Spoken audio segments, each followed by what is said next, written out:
For a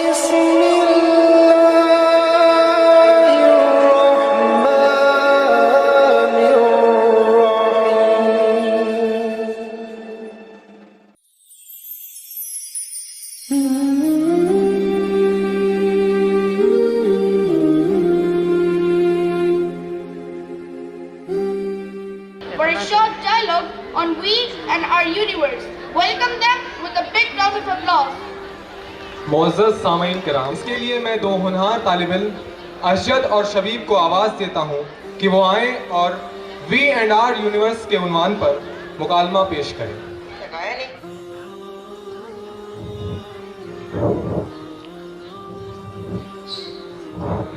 जितनी देर से खड़ा मैं तुम्हारा इंतजार कर रहा था, कहाँ रह गए थे?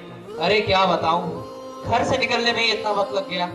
असल में मैं अपने कमरे में बैठा था, उधर से दरवाजे तक आने में ही मुझे 15 मिनट लग गए। इतना बड़ा भी किसी का घर होता है? अरे अभी तुमने मेरे चाचा के घर के बारे में क्या सुना है? उनके घर में वो बुलेट लेके दाखिल होते हैं, तब जाके आधे घंटे में वो अपने कमरे तक पहुंचते हैं। अच्छा बस करो। अरे रुको भाई, मेरे दादा के घर के बारे में सुनो। उनके घर में तो अंग्रेज अपनी कार से दाखिल होते थे, तब जाके 45 मिनट में वो मेहमान खाने तक पहुंचते थे। क्या पूरी कायनात तुम्हारे दादाजी के घर में समाई हुई थी? अच्छा हाँ, देखो तुमने कायनात का नाम लिया और मुझे बहुत दिलचस्प बात याद आ गई जो मेरे उस्ताद ने मुझे बताई थी। क्या तुमने कभी सोचा है ये यूनिवर्स जिसमें ये सूरज, चांद और सितारे हैं, ये है कितना बड़ा? कभी सोचा तो नहीं। जैसे तुम ये अंदाजा लगाने की कोशिश कर रहे होगे मेरी टाइम ड्यूरेशन और स्पीड से कि मेरा घर कितना बड़ा है, आओ इसी तरह अंदाजा लगाएं ये यूनिवर्स जिसमें ये सूरज, चांद और सितारे हैं, ये कितना बड़ा है। अच्छा, क्या तुमने कभी सोचा है लाइट की स्पीड कितनी है? पढ़ा तो था लेकिन रियलाइजेशन नहीं हुआ। लाइट की स्पीड 3 × 10⁸ मीटर पर सेकेंड, यानी 3 लाख किलोमीटर पर सेकेंड है। 3 लाख किलोमीटर? ये 3 लाख किलोमीटर होता कितना है? देखो, अर्थ के सरफेस पे कोई ऐसे दो पॉइंट्स नहीं है जिनके बीच की डायरेक्ट डिस्टेंस 3 लाख किलोमीटर है। इसके लिए हमें अर्थ के 7 से भी ज्यादा चक्कर लगाने पड़ेंगे। More than 7 revolutions along the longest circle that is equator. 7 revolutions? यानी कि यहाँ से जब हम gulf countries, Atlantic ocean and then US जाते हैं तब वो हाफ रिवॉल्यूशन होता है, और उधर से Pacific ocean and malai world को क्रॉस करके दोबारा अपनी कंट्री आते हैं तब वो एक रिवॉल्यूशन होता है। बिल्कुल, और ऐसे ही 7 रिवॉल्यूशन लाइट को कंप्लीट करने में सिर्फ इतनी देर लगती है। और जो सोनिक जेट प्लेन्स होते हैं वो तकरीबन 2400 किलोमीटर पर आवर की स्पीड से चलते हैं, और वो अगर नॉन स्टॉप चले तो 7 चक्कर लगाने में उन्हें 105 घंटे लगेंगे। 105 hours, that is more than 4 days. But for light, only this much. ये तो रही लाइट की स्पीड की बात। अब पता करते हैं age of the universe. The current estimate for the age of the universe is 13.7 billion years. Scientific estimate के मुताबिक हमारा यूनिवर्स लगभग 14 बिलियन साल पुराना है, और इसी एस्टिमेट के मुताबिक अर्थ का फॉर्मेशन 4.6 बिलियन ईयर्स पहले हुआ था। इसका मतलब ये यूनिवर्स हमारी अर्थ से 3 गुना ज्यादा पुराना है। बिल्कुल, जैसे एक 60 साल के बुजुर्ग के सामने एक 20 साल का नौजवान। और या अगर हम अर्थ को एक 60 साल का इंसान तस्वीर करें तो यूनिवर्स उसके सामने 180 साल का इंसान होगा। और हमारी अपनी धरती की ही तारीख खुद इतनी कदीम है। आओ पता करें कि इस धरती पर क्या क्या हुआ है। पहले के 4 बिलियन ईयर्स तक जो बड़ी बड़ी जियोलॉजिकल एक्टिविटीज हुई हैं, हमें सिर्फ उनके बारे में मालूम है, जैसे अर्थ का, ओशियंस का और क्रस्ट का formation, atmosphere and life supporting oxygen level, ये सब। And continent drifting and formation of mountain ranges, और आखिर के 500 मिलियन ईयर्स जो कि अर्थ की एज का सिर्फ 9वां हिस्सा है, उसमें फिशेस, एम्फीबियंस एंड रेप्टाइल्स का फॉर्मेशन हुआ। 66 मिलियन ईयर्स पहले, जो कि अर्थ की एज का सिर्फ 1.45% है, उस वक्त तक यहाँ डायनासोर्स रहा करते थे, और ये सातों कॉन्टिनेंट्स अपनी प्रेजेंट पोजीशन पर आए और आइस एज की शुरुआत हुई। और सोशली अगर बात करें तो कॉमन एरा से 3000 साल से भी ज्यादा पहले अर्ली ह्यूमंस का एग्जिस्टेंस अफ्रीका में मिलता है। वो पत्थरों से आलात बनाया करते थे, जो आलात मुख्तलिफ म्यूजियम में आज भी मौजूद हैं।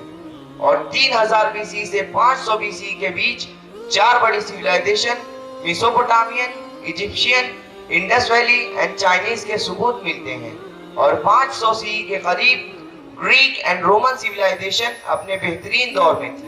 And Islamic golden age contributed to the advancement in science and culture.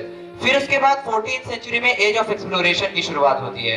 उसके बाद आता है industrial revolution and we saw the colonial period.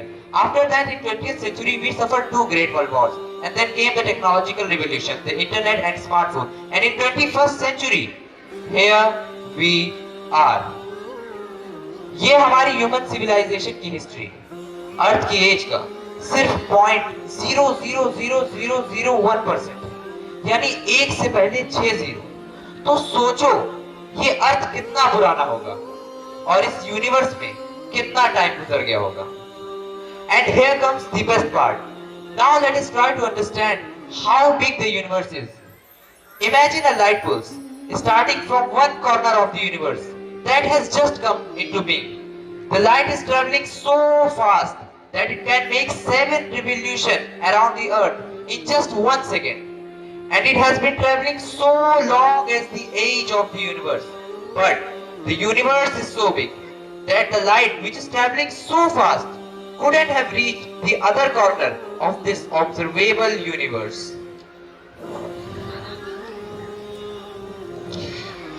मैंने तो कभी सोचा ही, ये बात तो मेरे तस्वुर में ही नहीं है।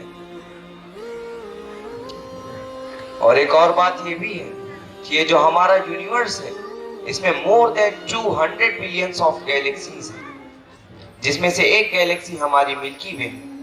इसमें भी hundreds of billions of stars हैं, जिसमें से एक स्टार हमारा सन है। इसकी अपनी 8 प्लैनेट की एक फैमिली है, जिसमें से एक प्लैनेट हमारा अर्थ है और इससे भी 2/3 हिस्सा पानी और 1/3 हिस्सा जमीन है। जिस 1/3 हिस्से जमीन को भी 200 हिस्सों में कंट्रीज के नाम पर बांट दिया गया है, जिनमें से एक कंट्री हमारा भारत है।